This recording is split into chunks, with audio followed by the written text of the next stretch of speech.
కాకినాడ జిల్లాలో సంచలనం సృష్టించిన డ్రైవర్ సుబ్రహ్మణ్యం హత్య కేసులో సిట్ విచారణ ముమ్మరం చేసింది. తమ ముందు విచారణకు రావాలని ఎమ్మెల్సీ అనంతబాబు భార్య లక్ష్మీదుర్గకు నోటీసులు ఇచ్చింది. ఆమెతో పాటు అనంతబాబు అనుచరుడు ప్రతిపాడుకు చెందిన గంగాధర్ ప్రవీణ్లకు కూడా నోటీసులు ఇచ్చింది. విచారణ అధికారుల నోటీసులపై అనంతబాబు సతీమణి అనుచరులు హైకోర్టుకు వెళ్లారు.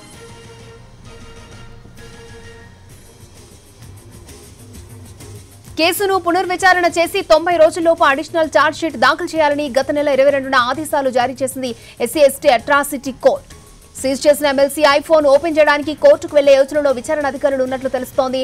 అంతేకాదు ఐఫోన్ పాస్వర్డ్ కోసం స్టేట్ ఫోరెన్సిక్ ల్యాబ్ కి పంపాలంటే కోర్టు అనుమతి తప్పనిసరిగా మారింది. గతంలో విచారణ టైంలో ఐఫోన్ ను సీజ్ చేసి వదిలేశారని, దానిలో డేటా తీసుకోలేదని విచారణ అధికారులు చెబుతున్నారు. కాకినాడ జిల్లాలో సంచలనం సృష్టించిన డ్రైవర్ సుబ్రహ్మణ్యం హత్య కేసులో సిట్ విచారణ ముమ్మరం చేసింది. తమ ముందు విచారణకు రావాలని ఎమ్మెల్సీ అనంతబాబు భార్య లక్ష్మీదుర్గకు నోటీసులు ఇచ్చింది. ఆమెతో పాటు అనంతబాబు అనుచరులు ప్రతిపాడుకు చెందిన గంగాధర్ ప్రవీణ్లకు కూడా నోటీసులు ఇచ్చింది. విచారణ అధికారుల నోటీసులపై అనంతబాబు సతీమణి అనుచరులు హైకోర్టుకు వెళ్లారు.